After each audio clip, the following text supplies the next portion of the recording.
Good morning and welcome to day 39 of F260 at First Baptist Meridian.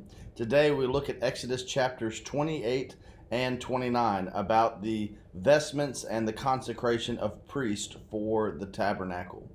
Again, just to keep the big picture in mind, the tabernacle is something communicated right after the law is ratified with the people as a whole. They got to Sinai and they put boundaries around the mountain because they are not holy enough, worthy enough to go up to God, but God is still going to come down and dwell in their midst. And the imagery of that is important. Again, at Babel, they tried to build their way up to God and were thwarted. Redemptive activity scripturally always comes from a heaven to earth, a downward initiative. So you see that with the tabernacle. Not only is God going to dwell in the midst of his people, the tabernacle is to be at the center of the camp. So when God starts communicating what the tabernacle is going to involve in chapters 25 through 31, it gets very, very detailed. Because if God's enemies, the Egyptians, need to take him seriously, how much more do his own people need to take him seriously?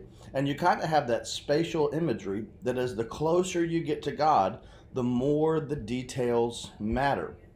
So it shouldn't surprise us that in addition to giving instructions for the furniture of the tabernacle and the actual construction of the tabernacle, those who go in the tabernacle need to pay attention to the details as well. You see that starting in 28 and 29. In 28, you have the essentially the wardrobe, the outfit of the priest, the high priest in particular, outlined, and it's giving attention to even the materials that are involved in making this. And what's so important for me is that this is a representative office. I even asked at Bible study last night, who were the priests in Israel? Well, if we take Exodus 19 seriously, the whole nation is a kingdom of priests. Nevertheless, there is a priestly ministry entrusted to a select few on a representative basis for all the people. It was kind of a microcosm. Those entrusted with the priestly ministry represented, the mediation between man and God so that Israel as a whole would understand his calling on their nation to the whole world.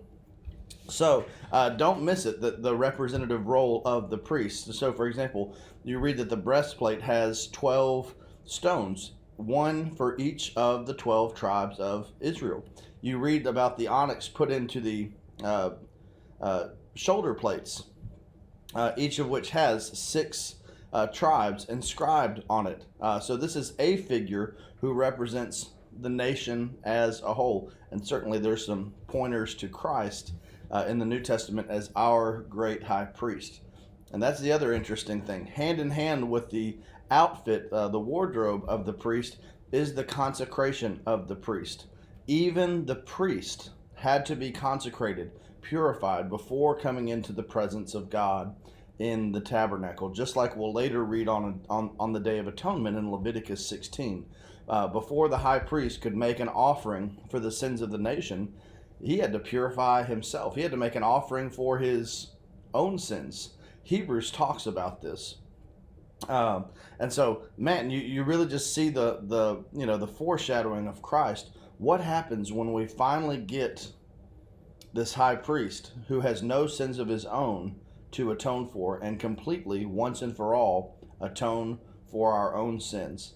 I think we're seeing the theology of John come to pass. That God tabernacled among us and we beheld his glory.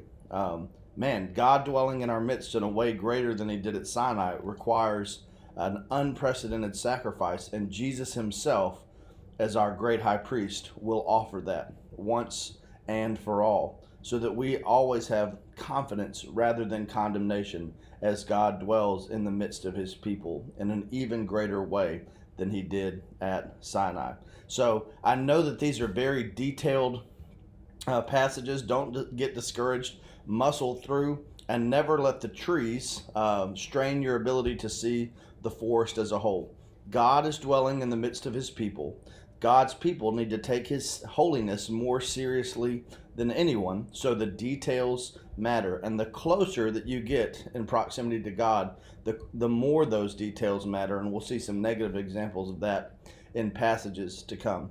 But in the meantime, keep reading, keep reflecting, and keep responding to the Word of God. And may he bless you as you do so. See you tomorrow.